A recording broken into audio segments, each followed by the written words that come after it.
Okay, let's rock and roll.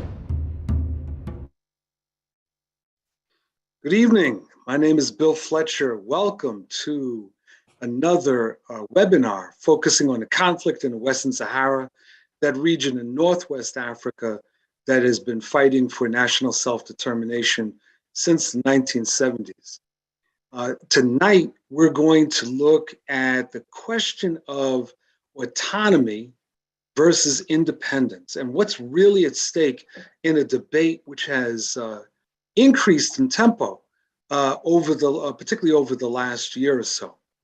And to help us explore this, we have two great guests who you saw being introduced as we were waiting to begin the program.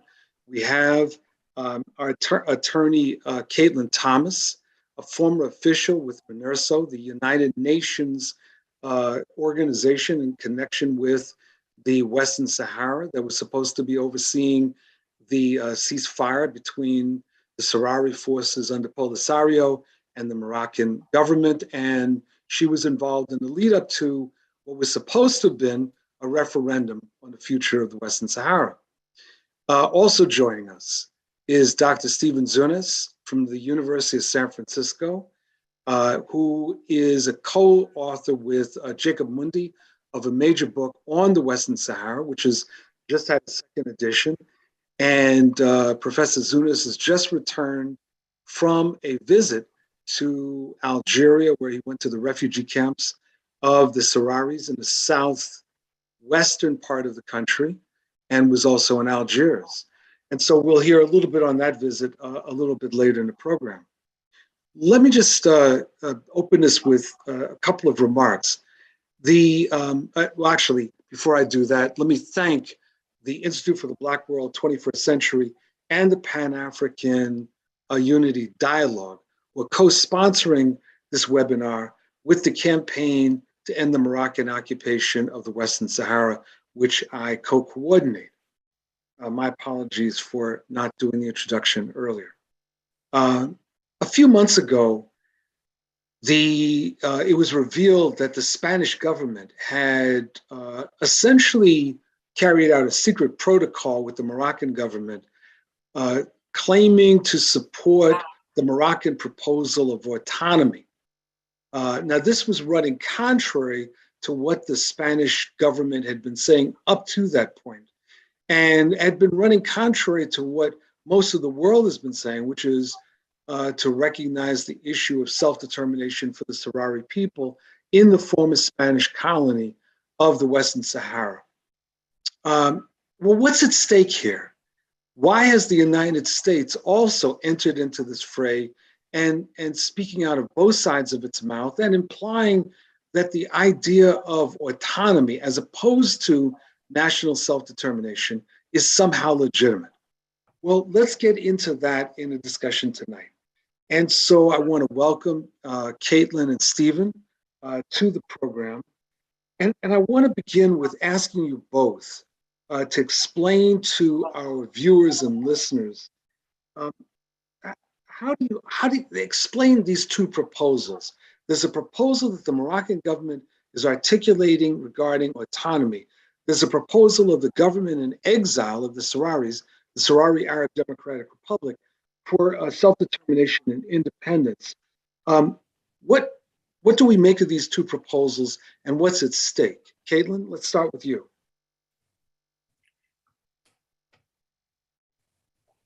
I guess I'm on. You're on. Okay. Well, what's at stake is really control of this territory, which is under the UN still considered a non-self-governing territory or a former colony, in which the inhabitants have the right under law to self-determination. And this struggle has been going on now ever since 1975, when Morocco claimed the territory and invaded it and still occupies it. Now, this is directly contrary to the right of self-determination of the Sahrawi people, who are the indigenous people of Western Sahara. So what's at stake here is whether the international community and the UN is going to continue to uphold the right of self-determination and allow for the people to decide for themselves whether they want to be a part of Morocco or an independent country, or whether they're going to disavow the legal rights of the inhabitants of Western Sahara and say that, no, the only option open to the people is autonomy within the state of Morocco. So that's what really is at stake in this. Okay. And I'm going to come back to you in a second about some of the challenges that you see. But Stephen, I want to turn to you. Why isn't autonomy a stepping stone to independence? Isn't that what the Spanish and the United States are implying in their support for autonomy? You're on mute, Stephen. This is hardly, at least in terms of what the Moroccans are proposing, because the proposal in and of itself rules out categorically the option of independence. The Moroccans have said that quite explicitly. And the granting of autonomy starts with the assumption that Western Sahara is already part of Morocco, that it is granting autonomy to a portion of its sovereign territory. But Western Sahara is not the sovereign territory of Morocco. The international community has been very clear. It is a non-self-governing territory. It has not been yet granted the right of self-determination. So it is not part of Morocco, and it's not Morocco's to give autonomy to. And of course this is not something that they set down with the Polisario leaders, the Sahrawi leaders to sort of figure it out. This is sort of being imposed. This is their what they say this is going to be, and it's quite vague actually. And important matters such as control of Western Sahara's natural resources or law enforcement beyond local jurisdiction remains pretty ambiguous. And the proposal appears to indicate that all powers not specifically vested in the autonomous region remain with the kingdom. And since the king of Morocco is ultimately invested with absolute authority, I mean, under Article 19 of the Moroccan Constitution, this idea, the autonomy proposal insistence that the Moroccan state will keep its powers in the royal domains, especially with respect to defense, external relations, the constitutional and religious prerogatives of His Majesty the King. That seems to afford the monarch a considerable latitude of interpretation. So again, this falls far short of the international legal definition of autonomy. But even if it was a much better proposal, even if it was much more generous, again, it could not be accepted the way it's by virtue of the fact that it's assuming that Western Sahara is part of Morocco. Now, the people of Western Sahara, in a fair, free, internationally supervised referendum, the indigenous population, we're not talking about the colonists, but the indigenous population, vote on a referendum, and they chose autonomy as an option rather than independence. That would be their right to do so. But Morocco is not giving them that option. They're just saying, autonomy or nothing. Mm. And Katlyn, before we started, you indicated that there were several specific points that you wanted to highlight that you thought would help the listeners really get at what's problematic in this autonomy proposal. Could you take us through that? Yes, well, one is the one that Stephen just mentioned, and that's the primary one. And that is that under point 14 of the autonomy proposal, the king would retain all of his prerogatives under the Moroccan Constitution.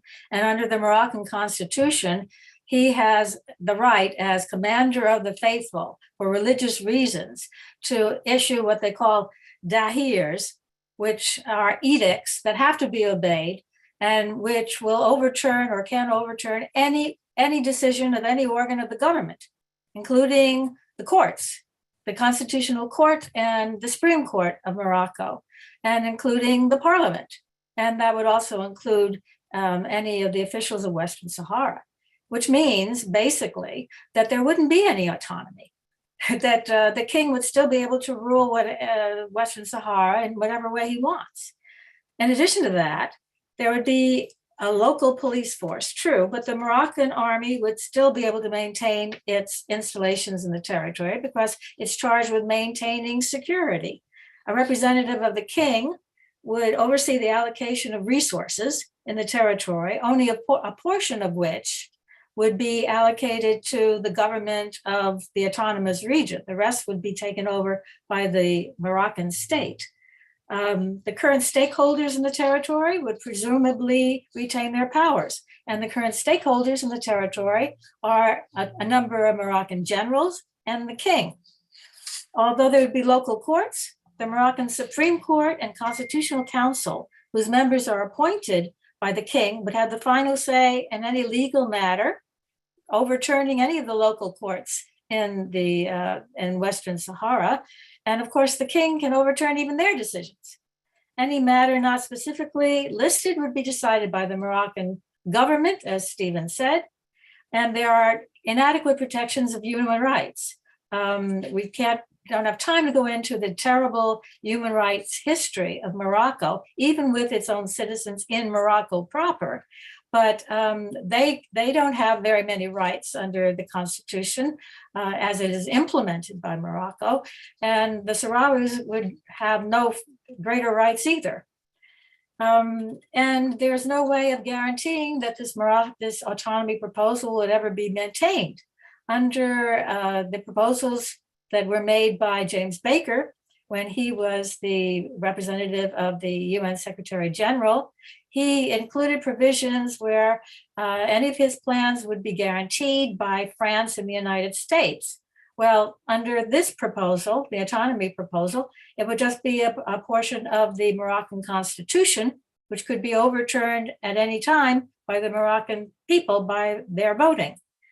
And the most important is the one that Stephen mentioned, and I will mention again. This completely bypasses and denigrates the right of the people of Western Sahara to self-determination because it is forced on them. They have no right to decline it. Once it is negotiated by the parties, the people have to accept it. There's no way that they could say, no, we don't want it and we want independence instead.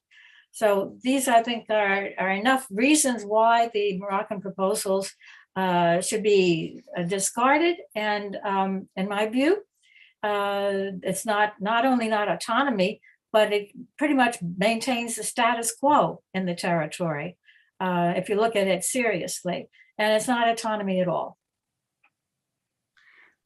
One of the things that I've wondered about, which I'd like both of you to comment on, in terms of the actual how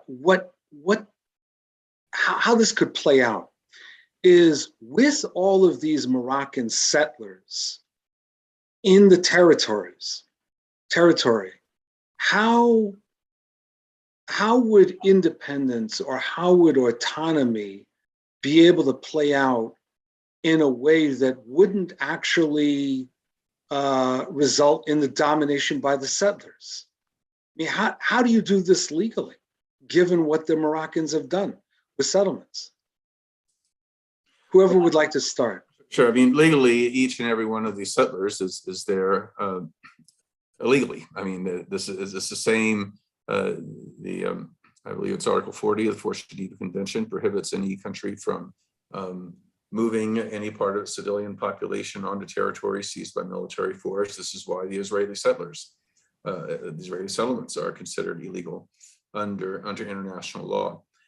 At the same time, the Polisario hasn't talked about expelling everybody. They'd be welcome to stay. One thing that's rather interesting is a lot of the settlers, it's unclear how many, but it could be as many as a third, are the Moroccan citizens. I mean, they're from within the internationally recognized boundaries of Morocco, but they're from the Tafaya region in the south. So ethnically, they're Sahrawis. That is, they speak the Hassaniya dialect. Culturally, in terms of the kinship system, and in terms of the food, clothing, history. I mean, they're much more like the Sahrawis in Western Sahara than they are with Moroccans, and that they would, presumably fit right in and would be very much part of the society. What happens to in terms of the others? Again, that would be up for the government of Western Sahara to decide. But again, I haven't heard any of them talking about mass expulsions or anything along those lines. Yes, in fact, as a reaction to the Moroccan proposal of autonomy, the Polisario came out with its own proposal back in 2007, in which it offered to allow citizenship to any of the Moroccan settlers who wanted it after independence. Now, they wouldn't be able to vote on independence and self-determination, because that should be only the indigenous Sahrawis who have that right. But afterwards, if there were an independent Western Sahara, the Polisario was quite willing to extend an olive branch and say, okay, we will allow you to be citizens if you want to. But in order to talk about the settlers, we have to separate those settlers who were brought in for the purpose of trying to get on the voters' roll, back when MINURS O was trying to put together a list of voters eligible for the referendum when I was in charge of legal affairs for MINURS O.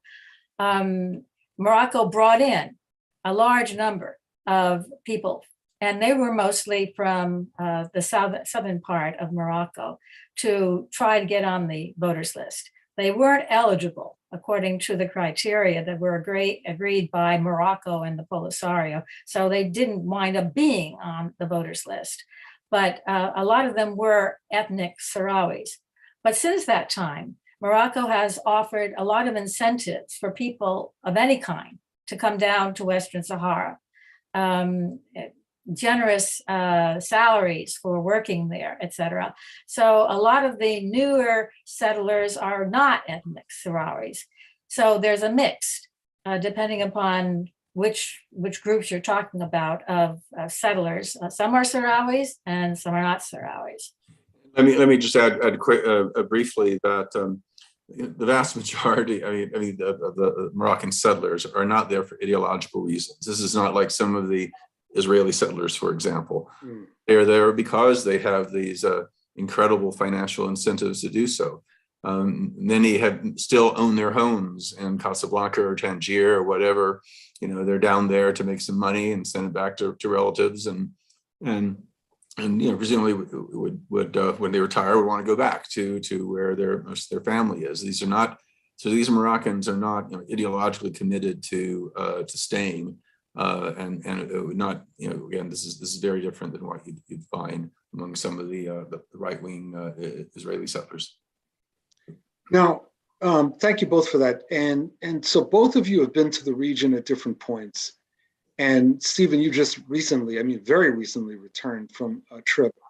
And I'm curious, when we look at the way that governance functions in the Moroccan occupied territories, compared to the zones controlled by the Sahrawi Arab Democratic Republic and the refugee camps in Algeria, what can we see in terms of how does governance look, and what conclusions could one draw about a future Western Sahara that's either under Moroccan domination or is under the Sahrawi Arab Democratic Republic? Katlyn, do you want to start before we jump into to Stephen? Yes. Well, if you want to look at what the government of an independent Western Sahara would look like, you can look at what the government of the Sahrawi Arab Democratic Republic, which is the government in exile of the Sahrawis, what that government is like. Now, that government has been recognized as a state by a number of different countries in the world. So it already has a lot of the attributes of statehood itself. Now, I have spent many visits there and worked extensively with a lot of the lawyers there. So I know very well what their government is like. And it is basically a democratic system of government where people vote on members of a parliament. And they also vote on the head of state. And more recently, people from the occupied territories have been allowed to vote on the president and officials and on policy in Western Sahara. They give a great deal of freedom and rights to women, in fact, more so than any other country I've ever been to in an Arab Muslim world. And women have key positions in the government on mostly on the local level. Most government officials happen to be women on the local level, and they also have attained some positions of high rank in the Polisario and in the SADR government. There are at least two representatives of the SADR who are ambassadors to important states. One is Germany, one is Sweden, and the ambassador to the UN Human Rights Council in Geneva is also a woman. And women have high echelon positions throughout the government. And one of the ways that you can tell how progressive a government is by its treatment of women. It also has a constitution in which they have a Bill of Rights that is based upon our own here in the United States, with freedom of expression, equal rights, equal treatment, due process, everything that we include in our own Bill of Rights, they've got in theirs. And unlike a lot of other countries where it looks good on paper, but you never see it really implemented, they make a real attempt to implement all of these. Thank you. Stephen. I concur. I mean, I've studied national liberation movements around the world, going back to the early 70s. And even national liberation struggles that were for just causes were often, quite frankly, autocratic in their structure. They're based on guerrilla armies, a very strong hierarchy of command and control, charismatic leaders, whatever. This is not the case with the Polisario. I mean, I in my most recent visit to the camps, like as previously, I had complete freedom of movement. I could talk to anybody. I did not see any guns inside the camps. I mean, it was, and I met elected officials from the local level to the national level, and who are accountable for people, who are held accountable for, who are, it's, and if you read, Amnesty International, Human Rights Watch, and there are a few concerns, but in general, they give them pretty high marks. This contrasts, of course, with the Moroccan occupied territory. I mean, I've been to 85 countries, including Iraq under Saddam and Indonesia under Suharto, and I've never seen a worse police state than Moroccan occupied Western Sahara. Freedom House and its rankings of 210 countries. When it comes to political rights, Moroccan occupied Western Sahara is 209th. Only Syria is worse. So this is another reason that this autonomy proposal is being agreed with quite a few skepticism, or quite a bit of skepticism. I mean, this is an authoritarian centralized state, and authoritarian centralized states don't have a great record with autonomy. Think about Ethiopia granting autonomy to the former British colony of Eritrea if it could be incorporated into Ethiopia. And of course, that autonomy was rescinded in 1961, and there's a long, bloody war, and I mean it was a horrific, situation. Similar, we saw how Milosevic rescinded Kosovo's autonomy unilaterally, and again leading to a bloody war. And this really, for quite frankly, I don't think one can trust the Moroccan government given the level of repression that they have, and it is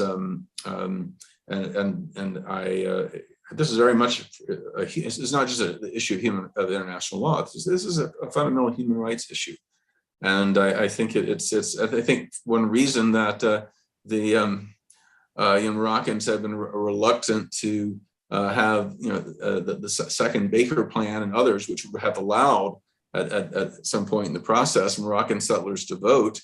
Despite them outnumbering the indigenous population, they're afraid that even they might vote for independence, simply because the Sahrawis have a much better system of government, not just in terms of level of democracy, but actually I think in terms of functionality.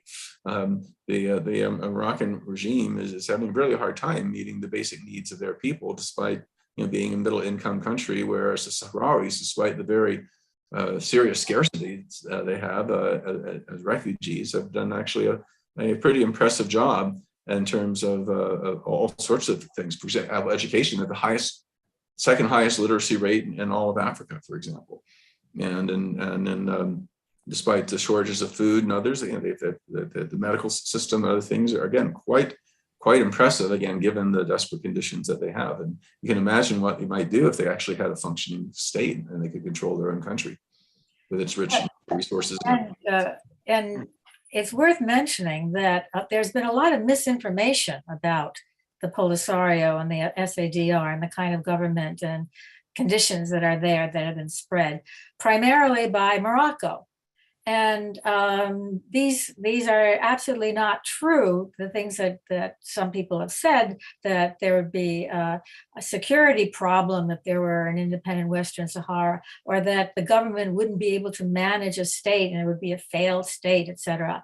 And you don't have to listen to me or Stephen about this, because two of the very highest ranking Americans who were representatives of the UN Secretary General to Western Sahara, Ambassador Ross and James Baker, both have agreed about this. And I could read something that I think that is useful to read about what James Baker said about it. He said that he believed in an independent Sahrawi republic. He said that he had told the Security Council that he believed that a Sahrawi state within the old Spanish colony would be viable and would contribute to the stability of the Maghreb.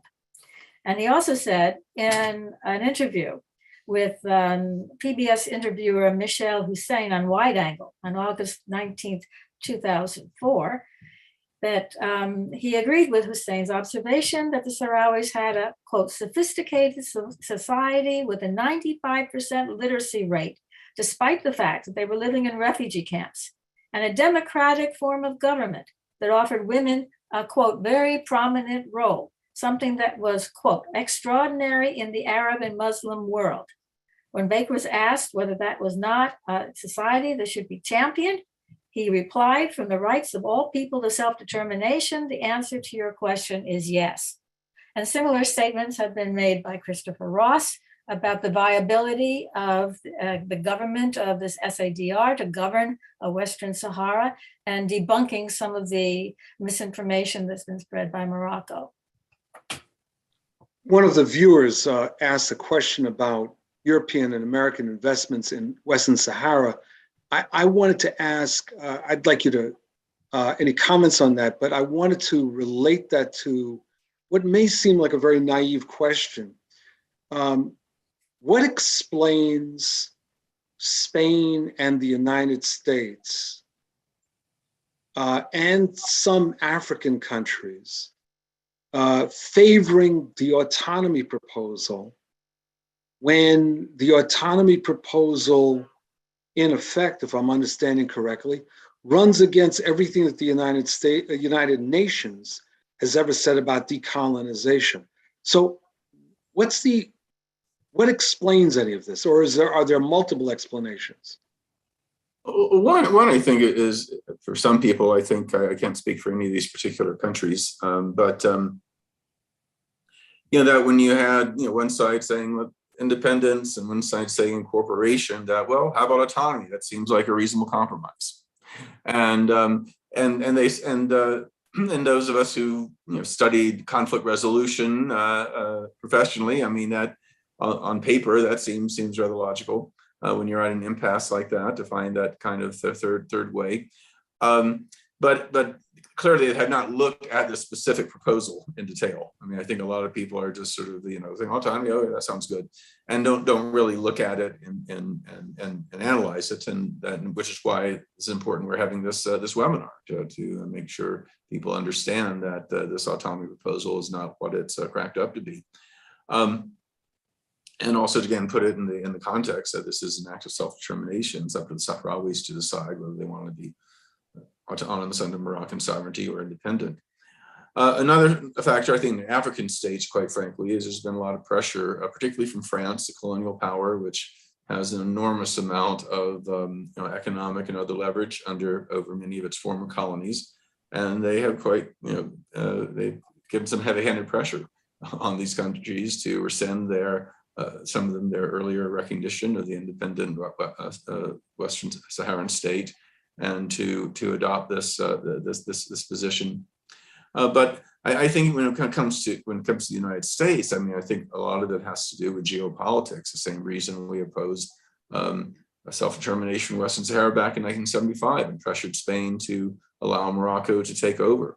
The same reason that we have supported Israel or Indonesia regarding their occupation. So the United States is quite willing to overlook international law in order to support the prerogatives of an allied nation, if they violate fundamental international legal norms. And frankly, I think supporting the autonomy proposal is kind of a face-saving way by various countries to pretend that they want to see progress on the issue, and to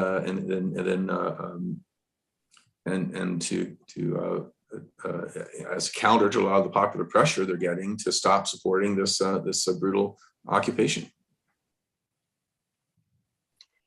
Katlyn, do you want to add to that? Yeah, I can't add very much. I agree with what Stephen has said in his analysis. I was struck when I was with MINURS O by the fact that the United States seemed to be so reluctant to have a referendum by which the people could choose the possibility of independence. And in fact, our government basically lobbied to have Morocco submit an autonomy proposal, even while MINURS O was trying to put together a list of voters to vote in the referendum. This desire to buttress Morocco at the expense of adherence to the international law principles that we say we adhere to, that we say we believe in, has always mystified me. I couldn't really understand it. But for some reason, the United States government believes that Morocco is essential for its security. It occupies a vital place in Africa. Especially our military has had strong alliances with Morocco, and they just, I think, are suspicious about any liberation movement that might overturn or topple a government that is considered friendly to the United States, because they don't know what the future might bring with that government, and they know what the existing government would be. So I think that it's basically a fear of the unknown. And the United States has had this problem now for a long time. During the entire Cold War, the United States policy was antagonistic to liberation movements, regardless of whether they were really communist or aligned with Soviet Union or not. In the Polisario case, the Polisario is one of the few liberation movements of the 60s and 70s that never received or asked for support from the Soviet Union, and has never, even though it's been accused of being communist, it has socialist tendencies. It admires the socialism practiced in states like Sweden. It was never communist. It never was against private ownership of property. It was never against democratic elections of officials. It was never that kind of a government. And yet the United States was hesitant to support it. And the United States considered most of these liberation movements to be terrorist organizations. And to cite the folly of this, the United States considered the ANC, that was established by Nelson Mandela down in South Africa to fight apartheid, as a terrorist organization. And Nelson Mandela himself was put on a list of terrorists until 2008. So the United States has had a history of going the wrong way and making the wrong choices about some of these movements and some of these people who just want the same liberty that we fought for back in 1776. And again, I want to emphasize that the Polisario has never engaged in terrorism. They've always recognized Morocco's right to exist and to honor its national security concerns and things like that. So the excuses that we've used vis-a-vis the Palestinians or various other groups don't even apply to Western Sahara. It is a shame that the fact that the Polisario has essentially done what you would think the United States would want an independent Arab country to have, that is, not engage in terrorism, a rather liberal interpretation of Islam that doesn't impose there's some kind of reactionary edicts on people, rights for women, democratic structure. This is sort of the Arab state we sort of want, but instead we are supporting this reactionary monarchy and maintaining this brutal occupation. And somehow think that they can supervise an autonomy for these people. So let's take a different take on this autonomy issue for a second. The fact that the United States has not played a positive role in this comes as no surprise. As was pointed out, it has generally been in opposition to national liberation struggles.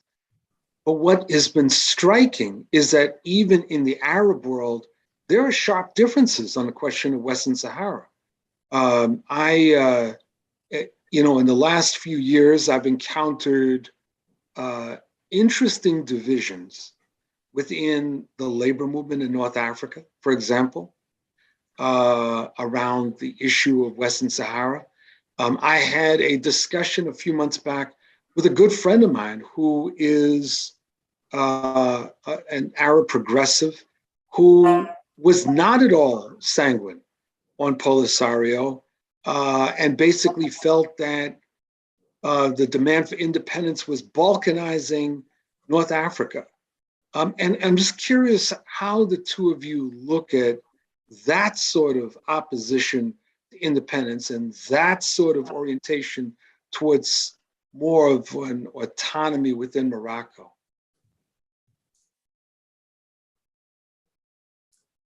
I think the Arab states supporting Morocco are pretty obvious. This is another autocracy that seeks to maintain the status quo. They don't want the threat of a good example of a progressive, a democratic Arab state.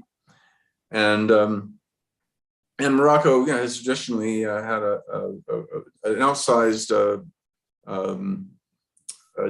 diplomatic role in the greater Middle East, and has won a lot of friends, and has some leverage in any number of ways. I think part of the problem is just the Maghreb itself is often off the radar. A lot of people focusing on the Middle East ignore it, including people in the Middle East. And they're not even aware of some of the basics about the history, the demographics, and that sort of thing. I think the way that the king was able to co-opt socialist and communist parties in Morocco to support the takeover, and the fact that it may have influenced some progressive intellectuals in the Arab world to see this as further divisions. But of course, people didn't like Saddam, invading Kuwait in the name of Pan-Arabism. Obviously even if one does take the Pan-Arab dream in the long term, it's not something that should be enforced, militarily by one country going and gobbling up another. Mm-hmm. Katlyn, would you like to add to that? Well, I just want to note that you can expect that the monarchies of the Gulf, Persian Gulf states, are going to be supporting Morocco.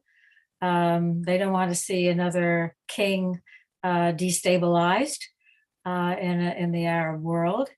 And yes, there are a number of Arab leaders and philosophers who want to see, a unified Arab world, whatever that means. And they don't like the fact that there is this dispute between Morocco and the Polisario. They wish it would just go away because it leads to discord among the Arab states. However, I wonder whether they would hold the same opinion if it was their state that was fighting for independence against an illegal occupier. I have a tendency their opinion would not be the same. So let's assume that that the Western Sahara does achieve independence for a moment. What would you both expect or anticipate to be some of the challenges that an independent Sahrawi Arab Democratic Republic would quickly encounter? Well, the first major challenge will be what its relationship with Morocco is going to be. Because, if this is done in a way that is antagonistic towards Morocco, they're going to have an enemy at their gates, so to speak. And unfortunately, I cannot foresee a situation in which Morocco is going to, out of the goodness of its heart, decide, oh, well, we were wrong all these years. And we really think that Western Sahara should be independent and we welcome you as a neighbor. So that's going to be one of the major problems. And I don't think they're going to have very many problems integrating themselves into the international community. They've already done a lot of that as their government in exile. But I think that Morocco and their relations with Morocco will be something that will have to be worked out. I agree. That's certainly the main challenge. I think in certain ways, because they have been a proto-state for so many, going almost 50 years now, that the actual transition to independence, I believe, will actually be smoother than the vast majorities of successful national liberation struggles. They clearly have the support of the vast majority of the population, and they have experienced governments. They already have these ministries, things like that. They would presumably have elections fairly soon, and I think things could move ahead. But again, the question is how might the Moroccans handle it? While the Polisario grew out of a lot of these socialist revolutions that were sweeping Africa in the 1970s, they say they're quite open to foreign investment. In fact, they've already signed some preliminary contracts with various companies for oil exploration and other things. So they I think they would be quite eager and willing and capable of integrating into the international community, both diplomatically and economically. So to both of you, but I want to start with you, Katlyn, particularly because of your experience with the United Nations.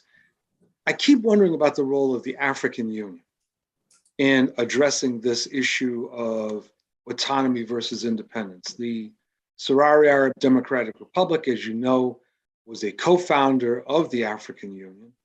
The SADR and Morocco are both member states of the African Union. I can't figure out for the life of me what the African Union is doing, one way or the other, to address this ongoing conflict. What are they doing and what should they be doing? And this is to both of you, but I'd like to start with you, Katlyn.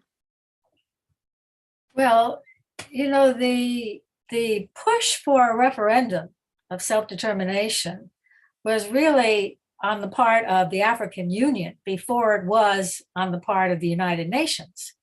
And the United Nations plan that was agreed by the parties back in 1991 actually sprung from the plan of the African Union.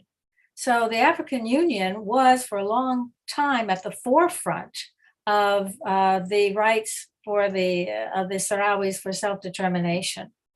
And of course, there was a huge battle in the African Union just before the Sahrawi Arab Democratic Republic was admitted as a member, and it led to the walkout of Morocco from the organization, and they didn't come back until a couple of years ago. So the African Union was really very pro-Sahrawi for a large number of years, and still is in certain ways. They still have maintained a position that that Morocco is an occupier in Western Sahara, and that there should be a referendum for self-determination for the people of Western Sahara, et cetera, et cetera. My understanding, though, and I haven't dealt that much with the African Union since I left MINURS O. My understanding is, however, that Morocco has been trying to whittle away of the support of the members of the African Union little by little since it rejoined the membership. And I would have hoped that the African Union would have taken a firm stand saying, if you want to be a member, you have to agree that the people have the right to self-determination and a right to this referendum, which they didn't do. They didn't go so far as to do that. And I think they should have done that. So I think the African Union, in my view, is trying to walk a tightrope between totally antagonizing one of its members, Morocco, and adhering to its principles and the policy that has held all of these years that has been pro-Sahrawi. Stephen? The main thing I'd add is that the African Union does see Western Sahara as Africa's last colony, unless you want to include David Garcia. But it is in the charter of the original Organization for African Unity, as well as the AU, that they recognize as that even the most arbitrary of colonial boundaries that cannot be changed unilaterally, that they cannot be changed by force, and that this is an unself-governing territory, and be a very, very bad precedent for a colony not to be given the right of self-determination, given that virtually all of these African states were themselves colonies until a fairly recent time historically. Also a very dangerous precedent for countries expanding their territories by force. I mean, when we think of situations around Nigeria and Cameroon, on Somalia and the Ogaden region of Ethiopia, we're thinking of there are any number of conflicts, either currently or dormant, that could flare up again, potentially if Morocco is able to get away with it. So the African Union, despite some individual members for various economic or other reasons, wanting to somewhat lean towards Morocco on this, I think as an organization, they'd be pretty darn uncomfortable with this so-called autonomy plan going through without the option of independence. We just have a few more minutes, and I wanted to shift this. I really appreciate this discussion. I want to shift this to ask something that's been gnawing at me. Where do the Abraham Accords, so-called, fit in all of this discussion about autonomy? And I'm interested in what the two of you think about that, about this issue of the Abraham Accords, and is the U.S., it was Trump's recognition of the annexation, was that essentially a giveaway in connection with the Abraham Accords? Do the Abraham Accords explain any of the attitudes of some of these countries, both in the Arab world, but also in Europe, towards autonomy? Really, the United States and Israel are really the only ones who are making a big deal about the Abraham Accords, because it really doesn't mean much. I mean, Bahrain and Sudan and United Arab Emirates, they've never been at war with Israel. I mean, that's called a peace plan. The Emirates, Bahrain, UAE are small autocratic monarchies. They did in return for a big arms deal for Trump. Sudan agreed only on the grounds that that Trump would lift them from the state sponsors of terrorism, and then they were desperate for it economically, and even Sudan was actually short of full recognition. And Morocco was clearly a quid pro quo, in return for Trump recognizing their illegal annexation of Western Sahara, and that led Trump to be the first U.S. president to say that the autonomy agreement is the only way forward. Other presidents, including Biden, have just said it is it's an option. It is one way one option to consider, basically, is what the U.S. position had been. But I think the Abraham Accords is just something that the Trump people wanted to do to make it look like they're going through Middle East peace without even addressing the Palestinian question, which of course is the core to the conflict with Israel and its Arab neighbors, so I don't think it hardened the position of the United States under Trump, and it was what led to the recognition of the annexation. But I don't think it's as a factor really for Spain or for these other countries, because I think frankly most European countries look at the situation. They say these far Arab monarchies, which are thousands of miles away from Israel, recognizing it, that's not what we need for peace in the Middle East. We need to address the Palestinian question. So yeah, I don't think many countries take it seriously, really. Well, I just like to mention that people may not know this, but there have been warm relations between Morocco and Israel for years. In fact, rumor has it, and I think it's very probably correct rumor, that the Israelis helped Morocco build the berm, the wall that separates their occupied part of the territory from the Polisario's occupied portion of the territory. Moroccan had a huge Jewish population for many years, and still does. And there were no hostilities really between Morocco and Israel that were affected by the fact that Morocco recognized the existence of Israel. The only practical consequence of it probably is that there will be increased tourism between the two countries. That's it, nothing more. And if I could just add, I think the other thing is it has kind of put Biden into a jam, because if he rescinds the Trump's recognition, as bipartisan members of Congress and allied nations and others have been encouraging to do, Israel would probably rescind, or Morocco would probably rescind its recognition of Israel, and then people would blame Biden for destroying the possibilities of Middle East peace and this kind of thing. Indeed, whenever I've raised concern about it, I'm struck with being anti-Israel and anti-Semitic because you want to abolish the Abraham Accords and that kind of thing.